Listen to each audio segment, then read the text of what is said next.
Bom dia, primeiro ano. A nossa aula de hoje é referente ao capítulo 11, certo? A arte no Oriente Antigo. Acompanha lá na página 84 do livro de vocês. A gente vai começar falando um pouco da história, certo? Do Oriente e do Ocidente nesse quesito, nesse aspecto da arte. Vimos que a arte no Ocidente teve forte influência da cultura greco-romana. Nós já estudamos em capítulos anteriores a cultura grega, a cultura romana e a cultura egípcia, certo? Todavia, no Oriente, a arte seguiu outros caminhos, mesmo tendo influência da cultura ocidental em determinados momentos, ok? A arte muçulmana. A arte muçulmana, assim como outras, como por exemplo a arte egípcia, ela é profundamente orientada pela religião, só que a religião da arte muçulmana é a religião islâmica. Ela possui mandamentos éticos semelhantes aos mandamentos do judaísmo e do cristianismo. Assim como no judaísmo e no cristianismo, a representação da figura humana e dos animais não é permitido na arte islâmica, na religião islâmica, ok? Só era permitido ao artista islâmico, ao artista muçulmano, fazer uma representação, uma figuração humana se ela não tivesse nenhuma conotação religiosa. Ou seja, diferente de hoje em dia, das nossas igrejas cristãs atuais, no caso da Igreja Católica, como nós temos aqui na Catedral Nossa Senhora do Rosário, nós temos algumas representações de santos. Nós temos lá a figuração de Cristo crucificado atrás do sacrário. Quem já pôde entrar na igreja, nós temos, na Igreja São Benedito, nós temos a representação do São Benedito. Aqui na entrada da cidade, nós temos, na frente do estádio lá do Diogão, nós temos o São Benedito bem grande. Então isso não é permitido na cultura, na religião islâmica. Então a figuração humana e animal só poderia ser feita se não tivesse conotação religiosa e se fosse feito de forma mínima, ou seja, pequeno, tá? Pensando nisso, o que os artistas tiveram que fazer? Eles tiveram que criar uma outra forma de fazer arte. Então eles criaram o quê? Eles criaram mosaicos com formas geométricas. Eles utilizaram principalmente das formas geométricas para poder fazer os seus trabalhos. Aqui eu trouxe para vocês uma imagem de Alhambra, Granada. Tá no livro de vocês essa imagem na página 84, desculpa. Então, essa imagem, ela é de um hotel que fica na Espanha. Então, aqui vocês têm a representação de formas geométricas, olha. Formas geométricas. E essas formas geométricas, elas eram feitas de que maneira? Elas eram entrelaçadas, elas eram feitas de uma forma intricada. Então, eles pegavam várias formas geométricas, como losangos, hexágonos, triângulos, quadrados, e iam criando a sua arte. Além disso, eles trabalharam também muito na sua caligrafia. A caligrafia islã, ela é bem rebuscada, ela é bem detalhada. Então, eles tiveram bastante tempo para poder trabalhar nessa caligrafia, já que eles tiveram que criar uma forma diferenciada de trabalhar a arte, de mostrar a arte, não podendo utilizar a figura humana como era feito no Egito Antigo. No Egito Antigo, eles imaginavam que os deuses eram de uma certa forma, então eles personificavam aquele deus. Mesmo que eles fizessem a representação, por exemplo, do deus Horus com a cabeça, deus dos ares, deus alado, com a cabeça do falcão, ou então do deus Anubis com a cabeça do chacal e o corpo humano, mas eles faziam a personificação. Eles podiam trabalhar com a figuração humana, sem falar dos animais. Vários deuses egípcios, eles eram representados por animais. Eles tinham sempre um casamento com a figura humana e a figura animal. Tanto que os animais, alguns animais dos faraós, como alguns gatos, cachorros, os gatos eles eram idolatrados lá no Egito Antigo, eles eram mumificados junto com os seus donos. como nós vimos nas aulas passadas, ok? Continuando, pessoal.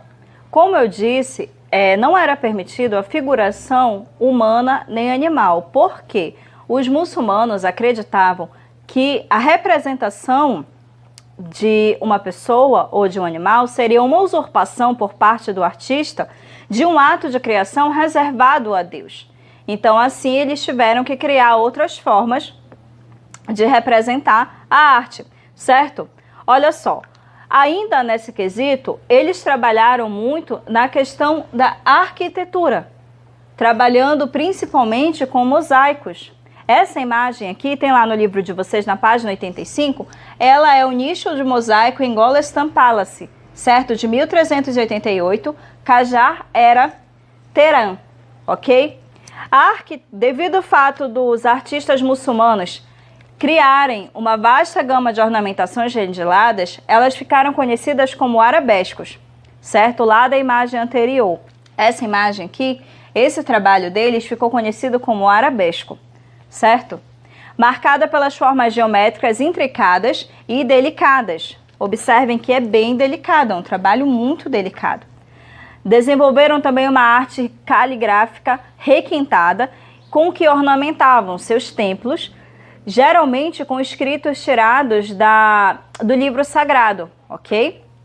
Já na arquitetura, a arte islâmica tem notoriedade na construção de mesquitas. Destaca-se também na elaboração de tapetes, tendo os motivos. O que são os motivos? Os motivos dos tapetes são os temas escolhidos para poder representar esses tapetes. Então, os motivos escolhidos eram florais, a representação de caçadas, plantas e também de formas geométricas. Aqui, olha, nós temos, nesse aqui, ó, 2 tapetes que eu trouxe para vocês. Aqui nós temos a representação muito visível de florais, tá? A folhagem, é um trabalho magnífico, muito detalhado, certo? Aqui também, ok? Uma representação com florais, as folhagens, tá bem?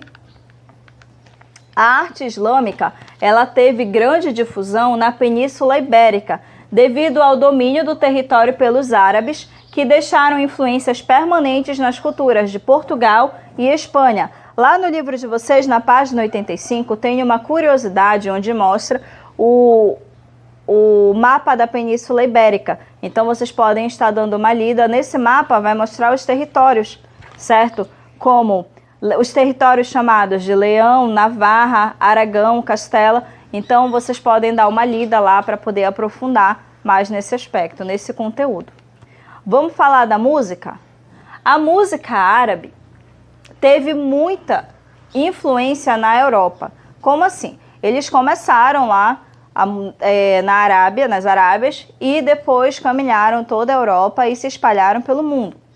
Vários instrumentos musicais utilizados hoje surgiram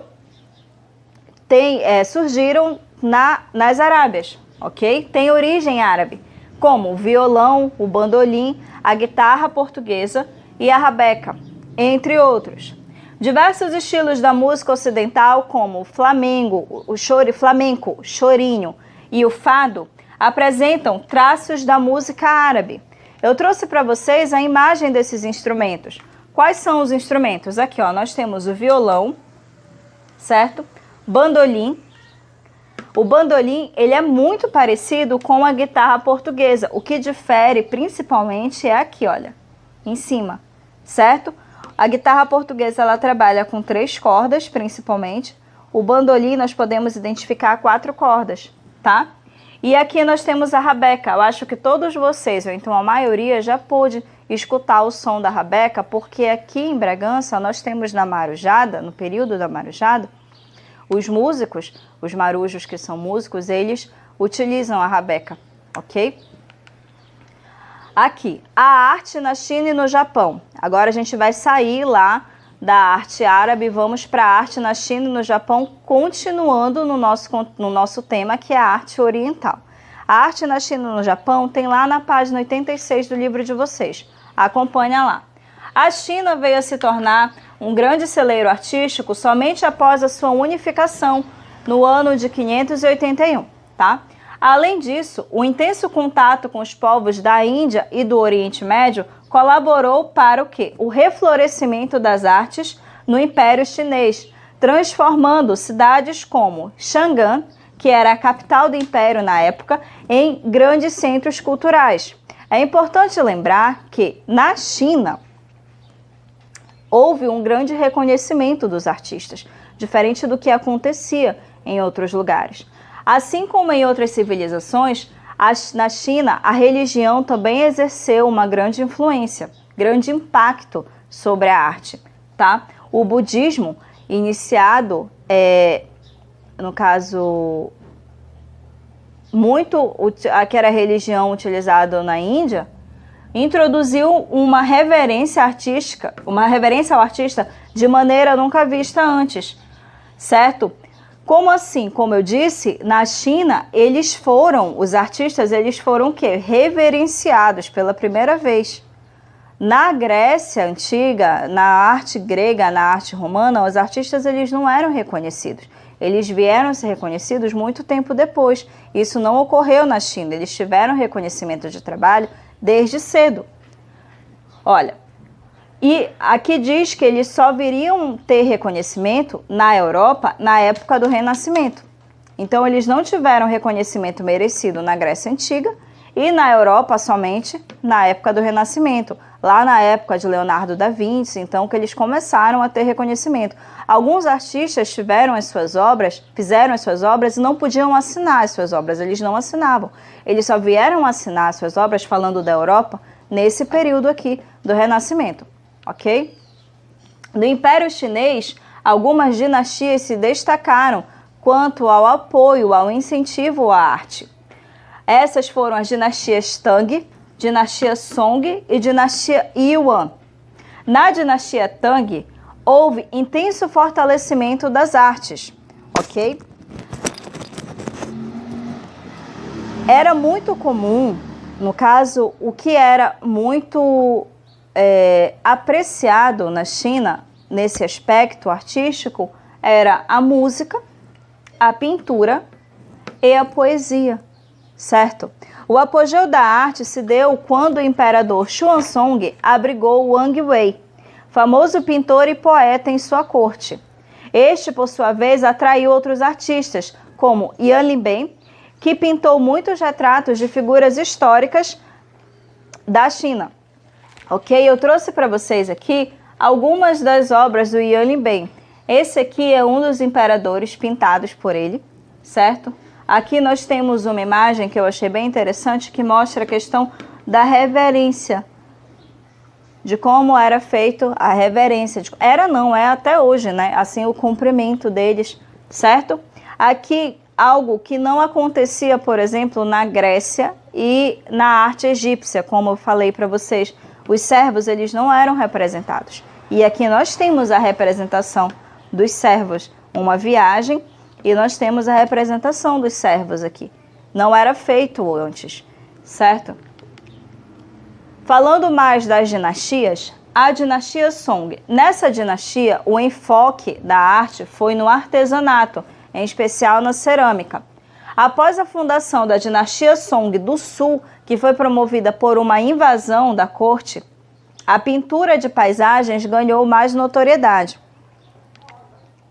Eu trouxe para vocês a representação da cerâmica.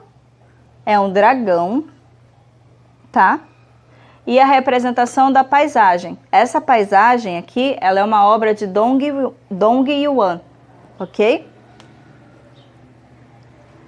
Então, nós temos aqui, olha, a pintura. Lembra que eu disse que a pintura paisagista, ela ganhou mais notoriedade? A sociedade chinesa concebia a arte como uma forma de transmitir às pessoas grandes valores e virtudes, certo? Por meio da arte eram narradas as histórias de Buda e de outros mestres antigos. Durante os séculos 12 e 13, as pinturas de paisagem tinham também a finalidade de fornecer material para auxiliar na meditação, no relaxamento, certo? Por isso, os artistas começaram a representar águas, cachoeiras, rios, montanhas, vales. Então, começaram a aparecer em suas paisagens, tá? Para realizar o seu trabalho, os artistas aprendiam fórmulas, ou seja, havia um método que orientava eles como fazer essas pinturas. Eles não iam para o campo, por exemplo, observar e copiar a natureza. Eles não faziam isso, eles tinham um método que ensinava como pintar os pinheiros, como pintar as nuvens. Então era todo um trabalho, todo um estudo, certo? Assim como aconteceu na arte egípcia, era considerado um bom trabalho aquele que fosse executado seguindo estritamente ao método, estritamente às regras pré-estabelecidas, tá? Eles também tinham a preocupação com a perfeição, em atingir o perfeito, como lá na arte grega, ok? Aqui eu trouxe outra imagem de uma pintura paisagista, também do mesmo artista, Dong Yuan, certo? Aqui nós temos a representação do pinheiro, o templo, aqui tem a ponte, certo? Desse mesmo templo, ok?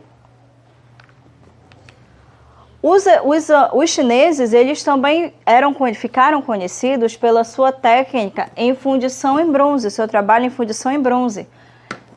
Eles são tradicionalmente reconhecidos como exímios artistas na técnica de fundição. Vários vasos de bronze usados nos antigos templos remontam ao 1º milênio antes de Cristo, ou seja, muito tempo atrás, muito tempo. Então é um trabalho que foi feito e que permanece até hoje, porque foi um trabalho muito bem executado e é bronze, é uma fundição em metal, certo? Aqui, olha, vocês têm essa imagem e esse dragão. Eu acho que vocês já devem ter visto uma representação desse dragão em algum filme, porque é bem conhecido, ok? No Japão, tanto a pintura quanto a caligrafia eram práticas profissionais, mas também podiam ser exercidas só como passatempos. Os japoneses se destacaram na arte da cerâmica, criando objetos inigualáveis. Essa imagem tem no livro de vocês, certo? Na página 86. Cerâmica é bem antiga e conseguiram depois de escavar, até aqui, olha. Diz assim lá no livro de vocês. É a jarra Iaioido, do século 1 a 3, escavada em Kugahara, Ota, Tóquio, Museu Nacional de Tóquio, certo? E aqui eu trouxe a caligrafia japonesa. Observem que a caligrafia deles, assim como a caligrafia islâmica, ela é bem detalhada. É diferente, por exemplo, do nosso alfabeto, onde nós temos lá o A, que é o círculo, o B, que tem 2 voltinhas, o B maiúsculo 2 voltinhas, o B minúsculo 1 voltinha, certo? A deles não, a caligrafia japonesa ela é muito rebuscada. Eles escrevem dessa direção para cá, eles começam ao contrário do que nós escrevemos, e eles não escrevem, no caso, na horizontal, eles escrevem na vertical, tá bem? Assim como a leitura dos seus, para quem gosta de mangá, a leitura do mangá nós lemos de trás para frente. Nunca leiam o mangá começando lá da capa, que você vai começar do final, tá? Eu trouxe para vocês uma pesquisa. Essa pesquisa, ela é só a nível de conhecimento para vocês aprimorarem o conhecimento de vocês. No campo da arte contemporânea, vários artistas de diversas culturas e etnias desenvolveram um trabalho no qual discutem o lugar de opressão das mulheres nas sociedades em que vivem. Pensando nisso, escolha uma das artistas citadas abaixo, essas aqui, certo? E faça uma pesquisa sobre o trabalho delas referente à mulher. Você vai escolher uma delas, está no livro de vocês, na página 86, antes do tópico Arte na China e no Japão. Tem lá o nome delas direitinho. Você vai escolher uma delas e vai pesquisar qual é o trabalho, como é o trabalho dessa artista com a mulher, como é que ela estuda a mulher, a opressão sofrida pela mulher, como ela representa essa mulher, ok? E também essa atividade prática. Essa atividade prática, ela vai ter o prazo de 2 semanas entrega, tá? Os alunos do primeiro ano C vão encaminhar a foto para a professora Lélia e os alunos do primeiro ano A e B vão encaminhar a foto da atividade para mim. É a última atividade para fechar a nossa parte de trabalhos da avaliação. Vocês têm 4 pontos de trabalho e 6 pontos de prova. Nós vamos fazer a prova escrita. Então, vocês vão fazer essa atividade. Eu vou deixar a descrição direitinho o passo a passo dela no grupo, tá? Para vocês poderem ler com calma e fazer. Vocês vão criar um mosaico. É a atividade da página 83, a atividade prática da página 83, referente ao capítulo 10, que foi trabalhado na aula anterior, tá? Então, vocês vão escolher uma imagem, vão imprimir essa imagem e depois vão criar um mosaico em cima dessa imagem, ok? Uma atividade bem legal de fazer. É uma atividade, inclusive, relaxante, porque você vai lá colar, então você vai passar o tempo, certo? Eu espero que vocês gostem. E eu espero que vocês tenham gostado e entendido o conteúdo, ok? Abraços!